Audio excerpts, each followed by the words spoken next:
Like the Dial Tools Design tab, the Dial Tools Format tab's ribbon and functionality is exactly the same as the Slider Tools Format tab. There are 5 sections to the ribbon.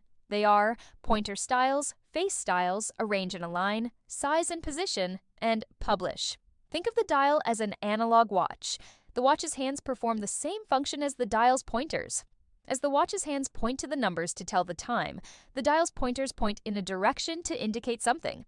The watch's face is the plate behind the hands, and the dial's face is the area surrounding the pointer. Our first section is the Pointer Styles. You can select a default pointer style by selecting the Pointer Styles drop-down menu. There are 2 styles of pointers and 9 color options. The color options are based on the design theme's default colors.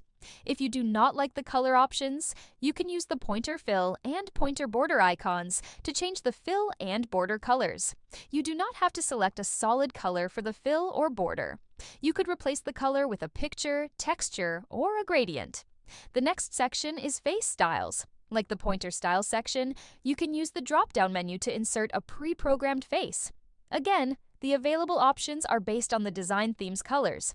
If you don't like the colors Storyline provides, you can change it to a different color, picture, texture, or gradient using the Face Fill or Face Border menus. The Dial Tools Pointer Effects and the Face Effects both work like the Slider Tools Thumb Effects and Track Effects. You will only have the ability to select shadow and glow. You cannot add a reflection or soft edges. The Arrange and Align section works just like it does on the other tools and tabs. You will be able to arrange the objects on the slide or give something priority over and appear in front of another item. You can create a group of items on the slide or rotate or flip the dial. You will also be able to align the object to the slide or to another object on the slide. The Size and Position section will only show you the width and height of the dial. If you want to enter a specific position for the dial to appear, you'll need to open the Size and Position window. Finally, you can preview the work you've done or publish the lesson using the Publish section.